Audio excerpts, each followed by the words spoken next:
Bonjour à tous, bienvenue pour cette seconde série d'interviews auprès d'acteurs majeurs de la publicité digitale en France. L'idée est de vous présenter les tendances pour l'année 2018 et faire un point sur ce qui s'est passé en 2017, juste avant l'ATS Paris qui aura lieu le 28 mars. Aujourd'hui, je reçois Philippe Framzel d'Adverline.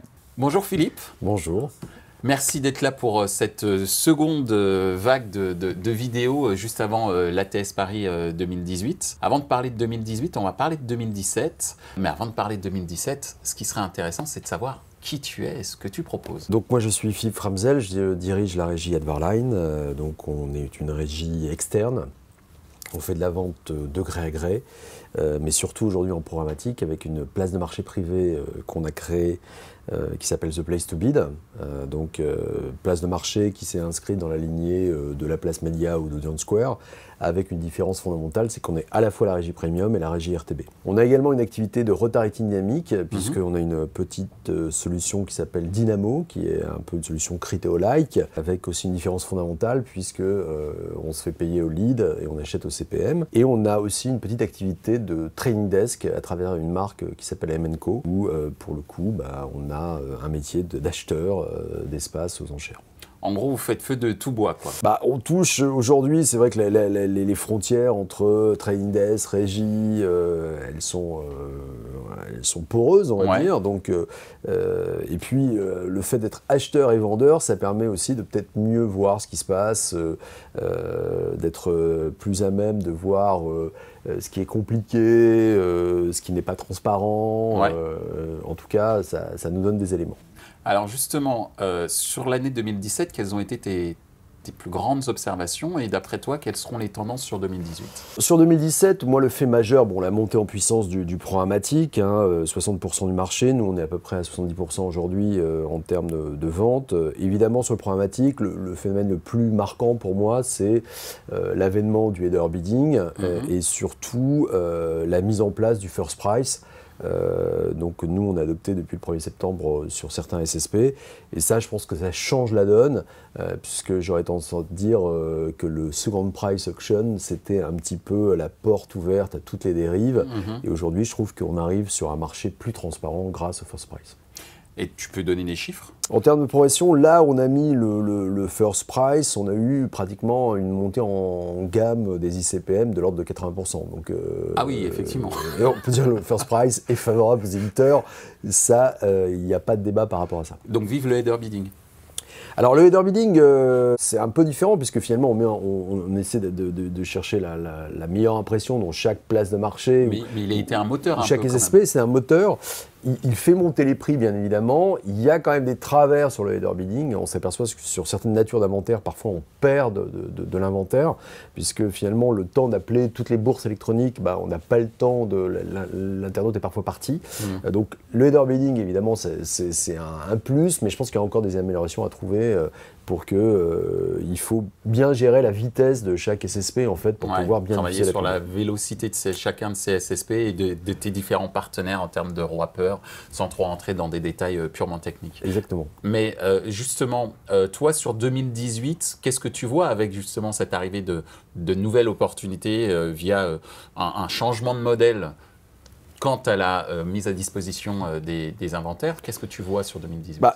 Je pense que la tendance de fond, c'est le first price va être adopté par la plupart des acteurs, la plupart des SSP, donc ça change quand même la donne, c'est-à-dire que l'acheteur qui enchérissait à 100 pour finalement acheter à 2, c'est plus possible, s'il enchérit à 100, il va payer 100.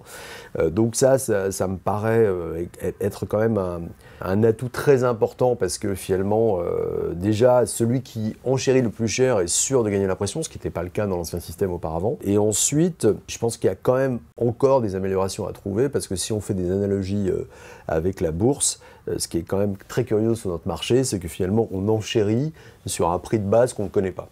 Et je trouve ça assez étonnant. Et je me dis pourquoi demain ne serions-nous pas capables d'enchérir sur une impression avec un prix affiché de la précédente impression, comme ça se passe en bourse. Quand on va acheter Facebook en bourse, c'est coté à $180, on le voit juste avant. On pourrait avoir un carnet d'ordre d'ailleurs.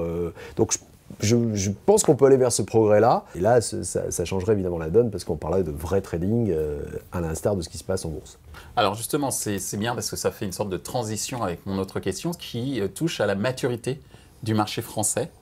Donc beaucoup d'innovations, parfois on s'y lance un peu tête baissée sans trop savoir ce que ça va donner. Mais en gros, justement, puisque comme je disais tout à l'heure, tu fais feu de tout bois avec différentes activités autour du programmatique, c'est quoi ton ressenti en termes de maturité ?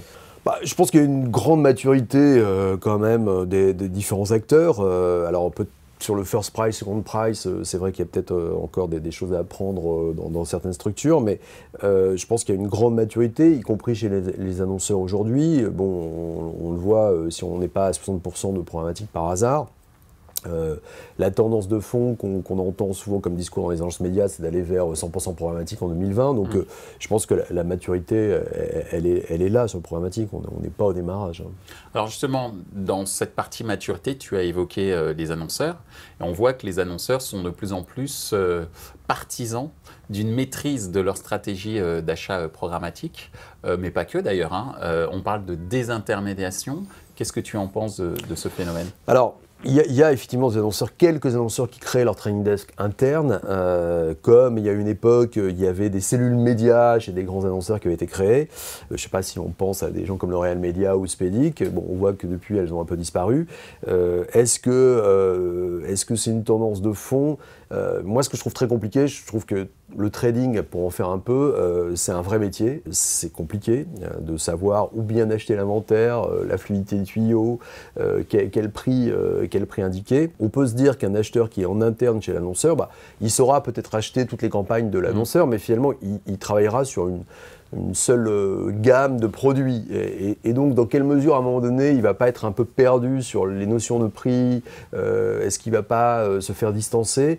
C'est une vraie question. Moi, je pense que ça reste un vrai métier. Et certes, il y aura des cas où les annonceurs ont envie de le faire en interne, mais je ne suis pas sûr que ce soit une tendance de fond. Alors, toujours sur les annonceurs, et pas que d'ailleurs, mais ça a été remonté pas mal par eux, mais aussi par d'autres acteurs, c'est tout ce qui tourne autour de la transparence, tu as évoqué ce mot aussi tout à l'heure, mais également la fraude. Comment aujourd'hui Adverline, The Place to Bid et les autres entités du groupe vous faites pour affronter ces deux thèmes ? On a fait auditer notre inventaire par des acteurs de visibilité. Donc, ce qui nous a permis de voir en fait quel était le taux de fraude. Donc, il est quasi inexistant sur les sites qu'on gère. Moi, la fraude, je trouve qu'on en parle beaucoup. C'est un peu anxiogène pour les annonceurs. Je pense que si les annonceurs demandaient à leur trading desk ou à leurs agences médias d'enchérir finalement sur tous les sites qui sont dans les régies de qualité, régies de grands médias ou régies externes, je pense qu'il n'y aurait pas trop de problèmes. Donc on parle beaucoup de ça. Je pense qu'on demande beaucoup aux médias Internet. Et je vois, il y a des labels qui se créent pour demander encore plus de choses, de contraintes sur ce média. Bon, je pense qu'il faudrait peut-être en parler un peu moins, parce qu'on n'aide pas vraiment l'industrie à mon sens, sachant que si on parle aussi de visibilité, nous on a fait auditer notre inventaire, j'entends parfois des annonceurs qui disent on veut avoir 80% de visibilité. Moi j'ai 80 sites en régie, je pense que j'en ai aucun qui répondent à ce critère. Et pourtant, on a des sites de qualité avec des taux de clics intéressants, avec de la transformation. Donc, on ne demande pas 80% de visibilité à une annonce presse, à un spot télé, à un spot radio. Voilà, donc ne demandons pas trop de choses à Internet. Alors justement, on ne demande pas trop de choses à Internet. C'est ton leitmotiv et je pense qu'on est tous d'accord pour adresser ce leitmotiv pour aussi l'efficacité des campagnes des annonceurs également.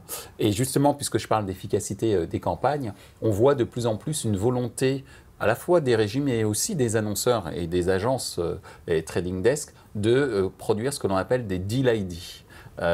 Qu'est-ce que tu en penses de ce phénomène, de cette inflation de Deal ID ? Le Deal ID, nous, ça représente 60% de nos ventes, donc on y est habitué. Je pense que c'est cohérent parce que finalement, on peut refaire du media planning à travers le programmatique, donc pour accéder à un inventaire spécifique, une thématique ou un format spécifique, évidemment, il y a un prix différent, donc ça nécessite de passer par un Deal ID.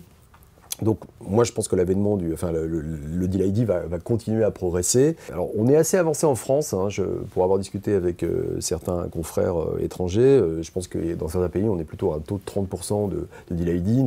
Nous on est à 60%, j'ai pas en tête la moyenne marché français, mais je pense qu'il y a pas mal de gens qui sont autour de 50-60%. Donc le Deal ID, c'est quand même une assurance de savoir là où on tourne. Et puis, c'est aussi un prix de base qui, côté éditeur, correspond à une réalité, soit d'inventaire, de nature d'inventaire ou de format. Donc ça a du sens de ce côté-là. Merci Philippe. Je t'en prie.